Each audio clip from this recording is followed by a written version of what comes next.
for another creepypasta. So today we're going to be reading Blue Tears. I think I've read some of these in the past, but because past me was cringy and gross, I thought I would redo them.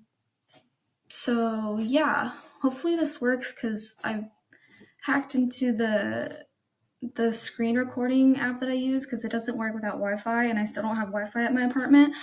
So I'm hoping that this will still track it anyways, because it seems to be working, but I don't know how it'll be for longer videos. So yeah, let's just get right into it. Pardon me, sir. How much do you want for this? It's free. Take it. What? Are you sure? I can pay for it. I see you can take it. Now get out of here. That was above a brief exchange of words between a very edgy young man, possibly in his late 20s, and myself at a yard sale I happened by. I always find the most interesting things at yard sales and flea markets. I'm normally there for books, but I'll occasionally happen across something else that I find worth my time. I didn't find any books this time around. The entire sale seemed to be comprised of children's toys, clothes for both little boys and little girls, as well as some items I expect a young married woman to use. Silken night clothes, stacks of cheesy romance novels I had no interest in. I can't read pure romance. I need something like a murder mystery to make it interesting. Jewelry, as well as several cases of makeup, most of which appear to be half used. I found they use makeup to be in bad taste. If you're no longer used for it, then throw it away. Don't try to peddle what's touched your face to other people. It's disgusting. I kept these thoughts to myself, however, as the man running the small junk sale seemed far from stable. As I was about to leave, something blue peeked out from underneath a small gray plush that caught my eye. Colors always caught my attention, especially blue, so I lifted the plush to examine it, and to my surprise, it was a Pokemon Blue game. Not that I had been looking for one, but I felt like experiencing a little nostalgia. Even though the first generation of games wasn't my favorite, it reflects back to much simpler times in my life. The cartridge had the words "Tears" written in neatly black across the image of the Blastoise. I assumed it was a nickname of some sort. Perhaps the previous owner of the game cried a lot. It was within a bunch of children's things. Perhaps they were young enough to be labeled as a crybaby by others, and Tears was just a nicer name. I'm not sure. Anyways, I got the game for free, but I left $1 on the table just so I'd feel better for taking it. When I got home, I inserted the game into my SP and turned it on. The sound at the startup was greatly distorted. It sort of fluctuated from being several tones lower than normal to being nothing more than a low rumble. It was unsettling, to say the least. Naturally, I assumed the game was faulty, but I thought I'd play through until something froze up on me. The previous owner, this Tears person, still had a game on file, as would be expected for a used game, but no information about the playtime, character name, or anything else of the sort that was displayed when that was an option highlighted. Curious, I chose the previously started game just to see where they were with everything.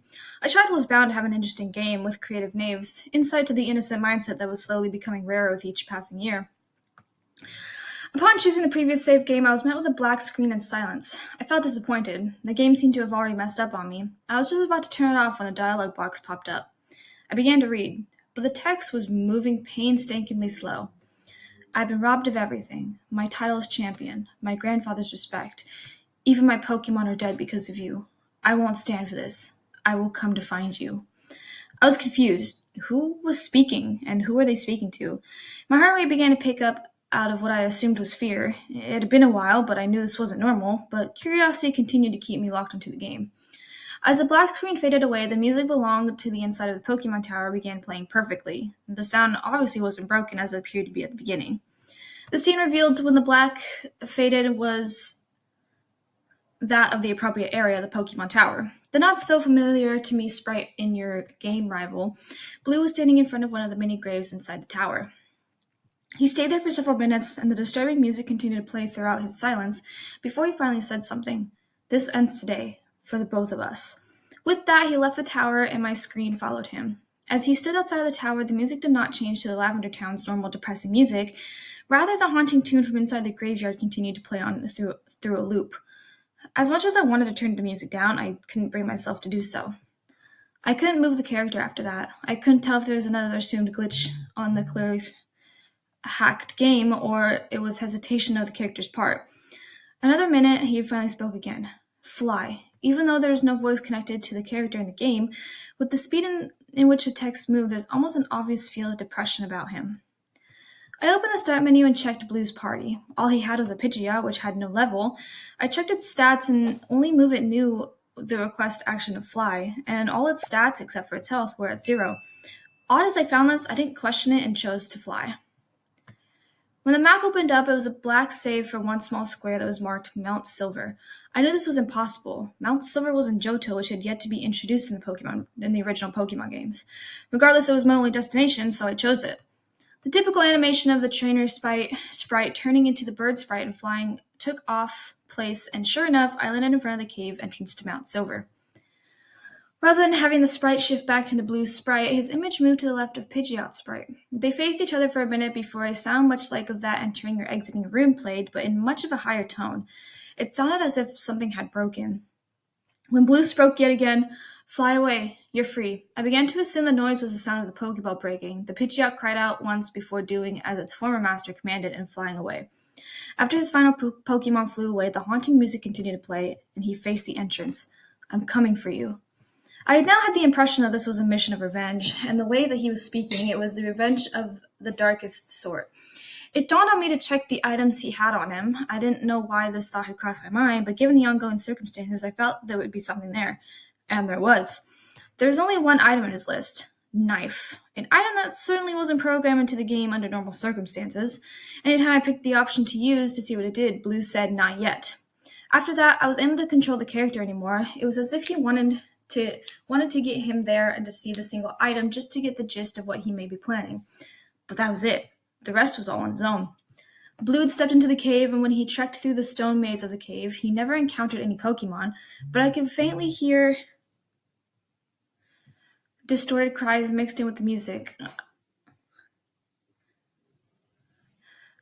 I'm not sure, but I believe they could feel the negative emotions coming off Blue, and they cried out in concern.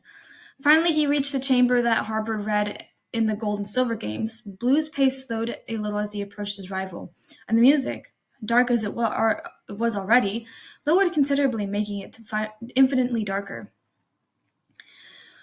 As the two rivals faced each other, Red simply greeted Blue with a silence I had become accustomed to in the Pokemon Gold. However, Blue didn't take this well as he shouted in apparent anger, "Don't ignore me! Like you have everything and everyone else!" A battle ensued, but the normal music didn't play. The darky music of the Pokemon Tower continued. By this time, other people were home and were becoming quite annoyed with the volume of my music, so I was forced to put in headphones as I still couldn't bring myself to actually lower the volume. Disturbing as it was, the music had some sort of hold on me. I started the game at the game screen as the battle opened up. Obviously, since Blue had no Pokemon, he never called anything out, and neither did Red. In the battle option box, there were 4 options: fight, Pokemon, item, and run. Weren't all there. All there was to choose at the moment was item, so obviously he chose it. The only item there was to use was the one I had mentioned before: knife. It was quickly selected on its own and went back to the battle scene. Now the only battle option available was fight, in the fight menu. Blue had only one attack in disposal: murder. I couldn't regain control of the game, and there was no option to run. I couldn't bring myself to turn the game off and end what had quickly become a disturbing experience. The only choice there was to sit there and allow Blue to murder Red. After selecting attack, Blue shouted, "This is for everything!" and a typical attack animation, much like a tackle, played out, instead of a single strike. Blue attacked repeatedly, and the dark music in the background began to pick up its pace and become more high-pitched. It was painful to listen to as it reverberated through my headphones, but I never removed them. Red Sprite flickered in and out as he took damage, and as his health dwindled to 0, a gurgled screeching sound broke through the noise of the music, replacing it only briefly as Red Sprite faded into something that looked more like a decaying body, before fading away completely with the speech. My heart was pounding. I was beginning to get a throbbing headache, and yet my eyes remained glued to the screen, as a reminder of the screen played out.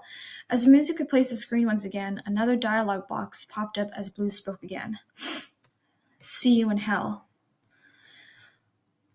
The battle option popped up again: fight, and the only remaining option. Blue selected it again, but instead of murder, the attack option available was suicide. There was a moment of hesitation, but Blue finally attacked himself with less fury than he had with Red. As his own health fell to 0, a lower gurgled screech replaced the high-pitched Pokemon Tower music. His sprite faded away. Only when the decayed sprite faded in, he wasn't facing the battlefield. He faced me. His screech continued on and growing in volume to the point to where the pain it caused equaled of that of a migraine, and yet I still kept the headphones in. My eyes locked into the dead, hollow eyes of blue as he continued to scream before the screen began to flicker. It was slow at first, but it quickly picked up to a rapid strobe effect. The scream grew in volume and pitch one more time before the screen simply cut to black. I held my breath, and my heart pounded so hard against my chest that it hurt.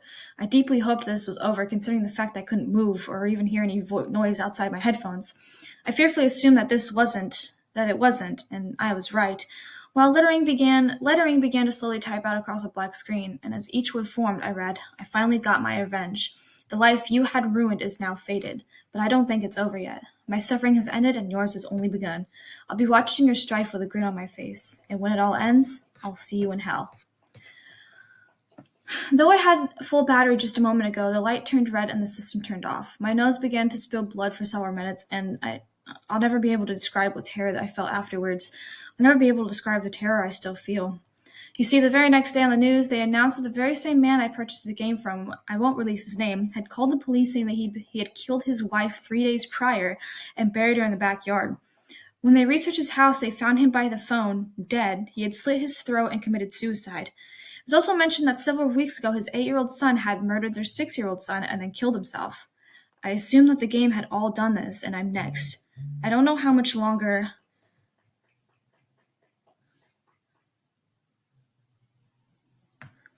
I have, nor do I know who will die at my hand. But you deserve to know this. Never play Blue Tears. I've always found it so, creepy reading, people just finding lost cartridges, just, at flea markets and seeing what lies beyond them. I've been so curious to see, some of that myself. I haven't been to, flea markets or garage sales in, a long time, but if I were to ever come across something like this and shit like this was, real and happened, I don't know what I would do, to be honest. Anyways, hopefully this saves. If not, I'm going to be very upset, but I hope you enjoyed. If you're new to my channel, be sure to hit the subscribe button, give me a thumbs up, and hit the bell so you're notified when I videos, which is every Wednesday. I love you guys, and I'll see you guys later. Bye-bye.